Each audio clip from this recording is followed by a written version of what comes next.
ኢሳያስን የከበበው ሞት። ኤርትራ 45 በመቶ አመራሩ አለቀ።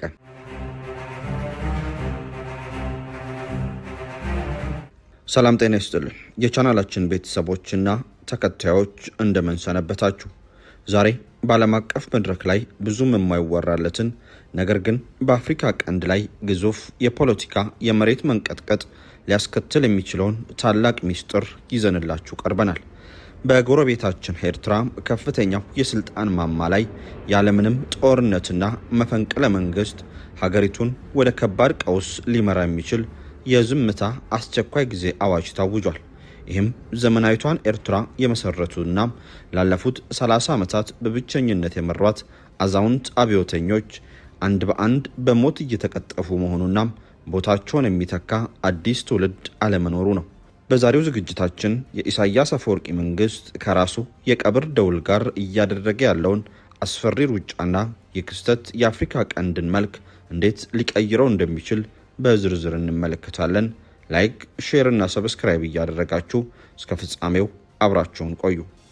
አራቱ ዋና ዋና መንገዶችን በምታገናኘው ለንግድና ለኑሮ ምቹ በሆነች ቡልጋሪያ መብራት ሱቆችን ከ2.5 ሚሊዮን ብር አጠቃላይ ክፍያ እንዲሁም ከ450 ሺህ ብር ቅድመ ክፍያ፣ የመኖሪያ አፓርትመንቶችን ከባለ 1 መኝታ እስከ ባለ 3 መኝታ ከ5.4 ሚሊዮን ብር አጠቃላይ ክፍያ በ700 ሺህ ብር ቅድመ ክፍያ ጀምሮ እየሸጥን እንገኛለን። ለበለጠ መረጃና ለሳይት ጉብኝት ስክሪን ላይ ባለው ስልክ ይደውሉልን። ሰመር ሪል ስቴት። በኤርትራ የመንግስት መዋቅር ከፍተኛ እርከን ላይ የዘመናዊቷን ኤርትራ መስራቾች ህይወት የሚቀጥፍ ጸጥተኛና ባዮሎጂካዊ የሞት ቀውስ እየተከሰተ ይገኛል። የእነሱንም ቦታ ለመተካት የተዘጋጀም ወይም የሚጠባበቅ አካል የለም። የእነዚህ አንጋፋ መሪዎች መሞት የስልጣን ክፍተትን እየፈጠረ ሲሆን የገዢው ስርዓት ከገዛ የሞት ደውሉ ጋር የሚያደርገው ፍልሚያ መላውን የአፍሪካ ቀንድ ሊቀይረው ይችላል።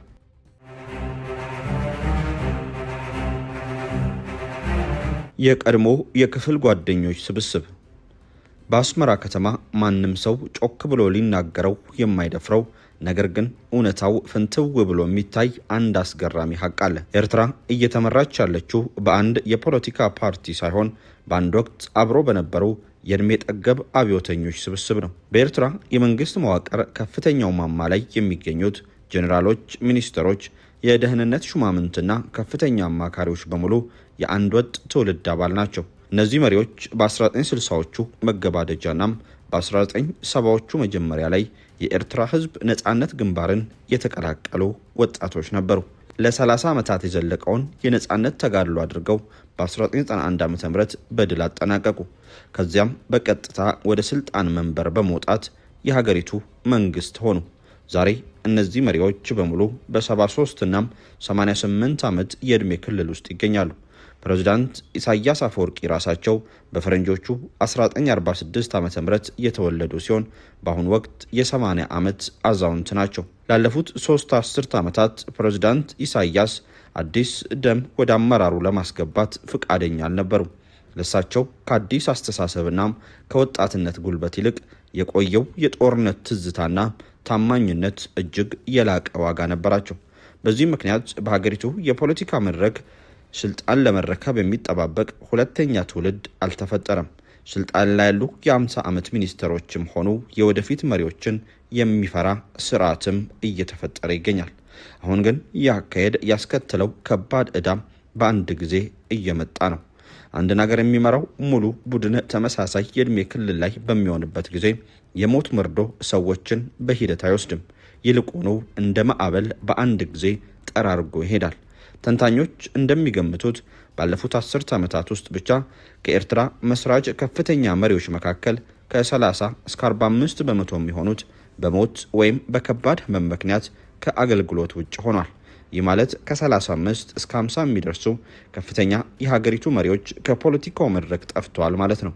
ይህ እውነታ በጥልቀት ሊታሰብበት ይገባል። የሀገሪቱ ገዢ መደብ ግማሽ ያክሉ አካል ሙሉ ለሙሉ የጠፋ ሲሆን የእነሱን ቦታ የሚተካ አንድም አዲስ ሰው እስካሁን አልተዘጋጀም።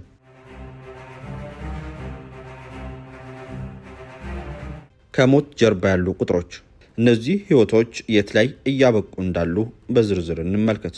ምክንያቱም ክስተቱ የሚያሳየው አስደናቂና አስፈሪ ሁኔታን ነውና። ከ2015 እስከ 2026 ባለው ጊዜ ውስጥ ከ20 እስከ 25 የሚደርሱ የጦርና የደህንነት ጄኔራሎች፣ ከ12 እስከ 15 የሲቪል ባለስልጣናትና ሚኒስትሮች እንዲሁም ከ5 እስከ 8 የፕሬዝዳንቱ የቅርብ አባላት ህይወታቸው አልፏል። ወታደራዊ ዘርፉ ከፍተኛ መድማት ላይ ይገኛል።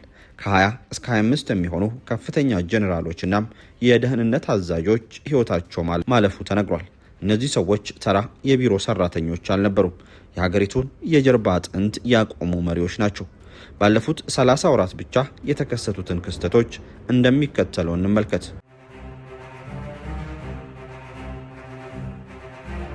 ሜጀር ጀነራል ኃይለ ሳሙኤል አሊያም ቻይና በታህሳስ 2023 ዓ.ም በ71 ዓመታቸው አረፉ።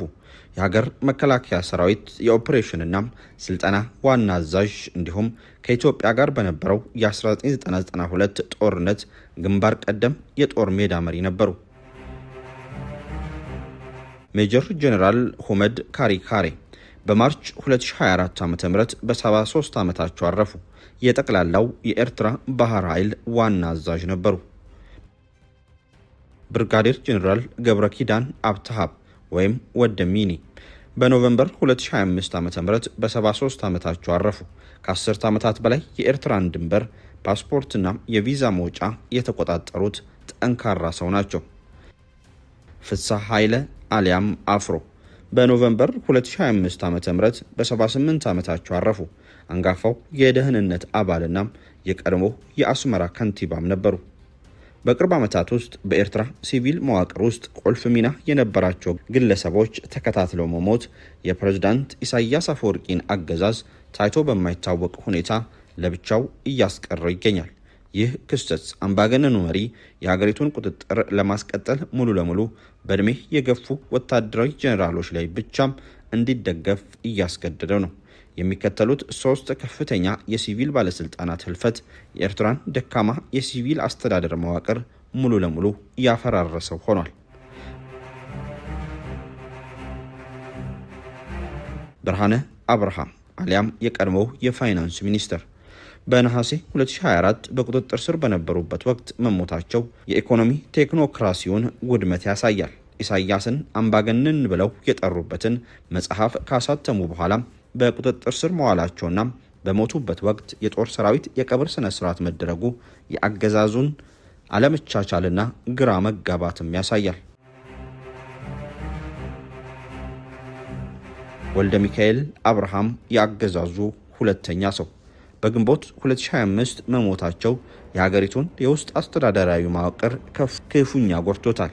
ወልደ ሚካኤል የአካባቢው መስተዳደሮችንና የውስጥ ቢሮክራሲውን በማቀናጀት የአገዛዙ ትዕዛዞች በየክፍለ ሀገሩ ተፈጻሚ እንዲሆኑ የሚያደርጉ ቁልፍ ሰው ነበሩ። ሰመረ ሩሶም የደህንነት መሪና ዲፕሎማት በሐምሌ 2026 ዓ.ም መሞታቸው የውስጥ ደህንነት መረጃዎችንና የውጭ ዲፕሎማሲ መረቦችን ያናጋ ክስተት ነው። ሰመረ ለበርካታ አስርት ዓመታት የገነቧቸው ቀጠናዊና ስልታዊ ግንኙነቶች በአንድ ጊዜ እንዲቀጠፉም አድርጓል።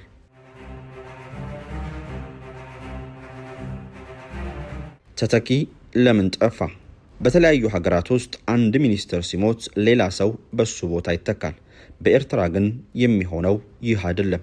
አስገራሚው ነገር ኤርትራ ምንም አይነት ተተኪነት ወይም የስልጣን ርክክብ ስርዓት የላትም። ምክትል ፕሬዝዳንት የለም። ፓርላማው ስራ ካቆመ ከ20 ዓመታት በላይ ሆኖታል። በገዢው ፓርቲ ህግደፍ ውስጥ የተሰየመም ወራሽ አንድም ቦታ ላይ የለም። ኤርትራ በ1997 የጸደቀ ህገ መንግስት ቢኖራትም ህገ መንግስቱ እስካሁን ድረስ ስራ ላይ አልዋለም። ስለዚህ አንድ መሪ ሲሞት ኢሳያስ እጩ አያቀርብም። በቃ የሟቹን የሥራ ድርሻ ጠቅልሎ ወደ ራሱ ቢሮ ያስገባዋል ወይም ለሚያምነው የክልል ወታደራዊ አዛዥ ይሰጠዋል። የሥራ መደቦች አይሞሉም፣ ይልቁንም ይዋጣሉ። ውጤቱስ ምንድነው ካልን ወደ ውስጥ እየተናደ እንደሚሄድ የሞት ኮከብ አሊያም ዳይንግ ስታር ሁሉንም ነገር ወደ አንድ ነጥብ ወደ ፕሬዝዳንቱ ቤተ መንግስት የሚሰበስብ ቀስ በቀስ እየፈረሰ ያለ መንግስት ነው።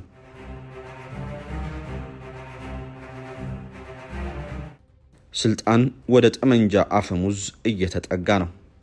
እነዛ የቀድሞዎቹ ሲቪል አርበኞች በሞት እየተለዩ ሲሄዱ አንድ አደገኛ ነገር እየተከሰተ ነው። እውነተኛው ስልጣን በዝምታ ከሚኒስቴር መስሪያ ቤቶች ወጥቶ ወደ ወታደሮች እጅ እየተሸጋገረ ይገኛል። ዛሬ በአስመራ ውስጥ ትርጉም ያለው እውነተኛ ስልጣን ያረፈው በጣም በጥቂት ሰዎች እጅ ላይ ነው።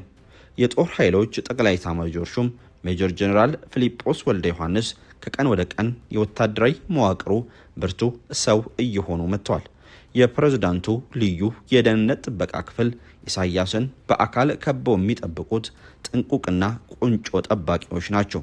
የክልል ወታደራዊ ዞን አዛዦች የአካባቢውን የንግድ ልውውጥ፣ የሎጂስቲክስ አቅርቦትና አስተዳደሩን እንደ ፊውዳል ጌቶች የሚቆጣጠሩ ጀኔራሎች ናቸው። በተጨማሪም መቼም ቢሆን የማይጠፋው ያ የሹክሹክታ ድምፅ አለ፣ የልጅየው ሚና። የኢሳያስ የገዛ ልጅ አብርሃም ኢሳያስ አፈወርቂ ከባለስልጣናት ጋር በሚደረጉ አስፈጻሚ ስራዎች፣ በዲፕሎማሲያዊ ተልእኮችና ከአባቱ ጎን በመሆን በአማካሪነት ሚናዎች ላይ በብዛት መታየት ጀምሯል። ህጋዊ ወራሽ በሌለባት ሀገር ውስጥ በዝምታ የቤተሰብ ስርወ መንግስት ዳይናስቲ እየተገነባ ይሆን? የሚታወቅ ነገር የለም። ነገር ግን ሁሉም ሰው በንቃት የኤርትራን ጉዳይ እየታዘበው ይገኛል። አራቱ ዋና ዋና መንገዶችን በምታገናኘው ለንግድና ለኑሮ ምቹ በሆነች ቡልጋሪያ መብራት ሱቆችን ከ2.5 ሚሊዮን ብር አጠቃላይ ክፍያ እንዲሁም ከ450 ሺህ ብር ቅድመ ክፍያ፣ የመኖሪያ አፓርትመንቶችን ከባለ 1 መኝታ እስከ ባለ 3 መኝታ ከ5.4 ሚሊዮን ብር አጠቃላይ ክፍያ በ700 ሺህ ብር ቅድመ ክፍያ ጀምሮ እየሸጥን እንገኛለን። ለበለጠ መረጃና ለሳይት ጉብኝት ስክሪን ላይ ባለው ስልክ ይደውሉልን። ሰመር ሪል ስቴት